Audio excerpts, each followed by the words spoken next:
Приветики! В этом видео я расскажу о том, о чем обычно молчат фрилансеры, о минусах фриланса, о том, что же плохого вас может ждать, когда вы решите перейти на фриланс. И первый момент, с которым вы столкнетесь, когда решите перейти на фриланс, это комплекс самозванца.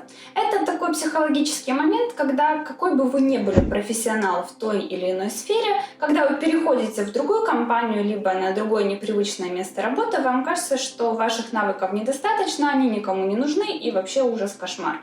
И не важно, что у вас за плечами 10-летний опыт и куча проектов.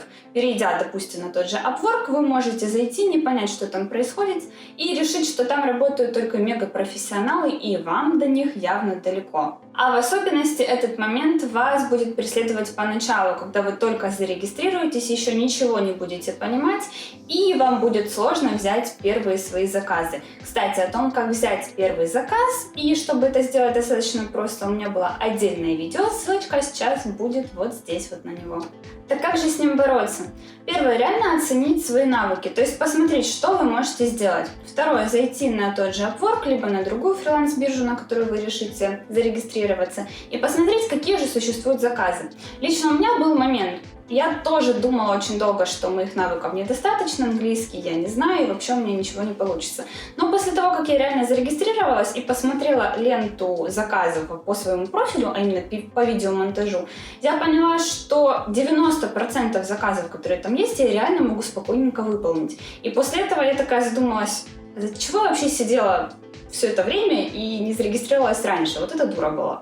Второй момент – это предубеждение окружающих. Так сложилось, что окружающие нас люди, особенно родители, родственники и так далее, давно остались не в этих годах. И фриланс для них – это что-то страшное, непонятное, и они вообще в это не верят. И когда вы решите перейти на фриланс, вам, скорее всего, окружающие вас люди будут рассказывать о том, что это фигня, у вас ничего не получится. Это развод для лохов, так невозможно. Это максимум можно использовать только как для подработки, но не как точно основной источник дохода. И вообще вы должны ходить на завод 24/7, там работать, ходить в сутки, либо ходить каждый день на работу, или хотя бы на офис, и тогда вы будете нормальным человеком. А если вы фрилансер и работаете дома и никуда не ходите, вы вообще бездельник, и таких людей вообще страшно выпускать на улицу. И если вы думаете, что подобное вы можете услышать только от своей бабушки, либо мамы, нет. Вам то же самое будут говорить ваши одногодки, ваши друзья. Почему? Потому что им сложно представить, что возможно работать как-то по-другому, и явно сложно поверить в то, что вы можете работать, сидя дома, несколько часов поработав, заработать определенную сумму, а им для этого придется работать месяц. Если они в это поверят, им придется поверить в то, что они что-то делают не так, а люди не готовы в это верить. И поэтому, как бы вы классно ни работали и каких бы успехов вы в этом не достигали, вам все равно будут продолжать говорить вот такие вот странные слова, и это обидно. Следующая проблема, с которой вы точно столкнетесь, это борьба с прокрастинацией и работа с личным временем.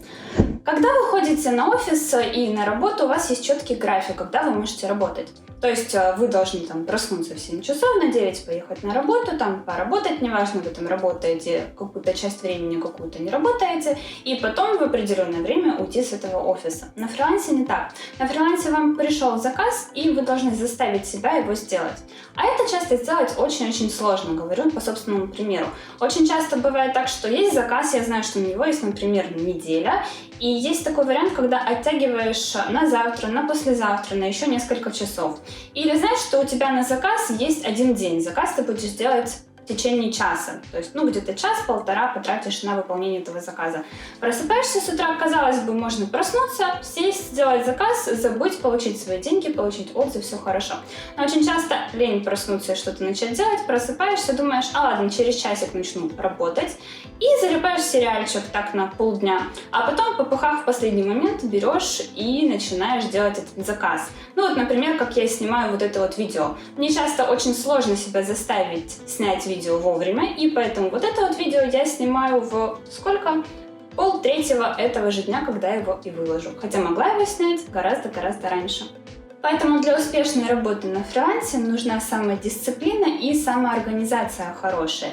И о том, как же это сделать, как победить себя и как распланировать свое время так, чтобы все успевать и не допускать вот этих вот страшных моментов, когда нужно сделать что-то за 15 минут, я расскажу в одном из следующих видео. Если вам интересно это, то я расскажу о тайм-менеджменте.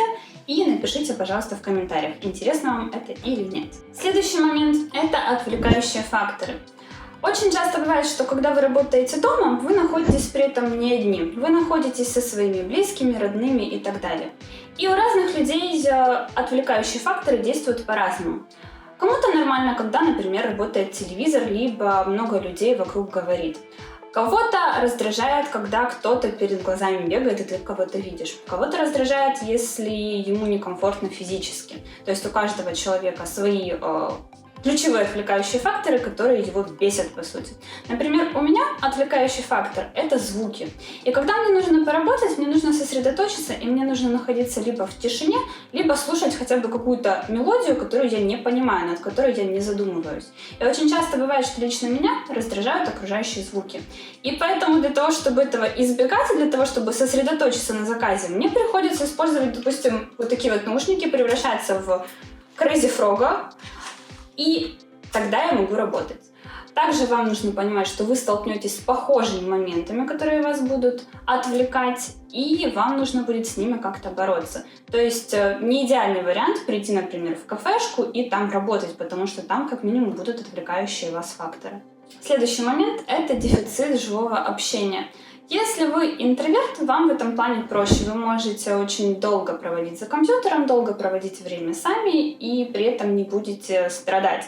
Допустим, я экстраверт, и я могу себя заставить там 3, 4, 5 часов даже посидеть за компьютером, но при этом мне нужно живое общение, мне нужно общаться с людьми, мне нужно делиться эмоциями. И очень часто на фрилансе можно выгореть эмоционально, потому что ты сидишь там 3-4 дня, выполняя какие-то сложные и срочные заказы, у тебя нет времени пообщаться с кем-нибудь, и окружающих людей тоже нет, потому что не на офисе. На офисе ты в любом случае приходишь и общаешься со своими коллегами. А тут ты просто сидишь и, собственно говоря, выполняешь свою работу.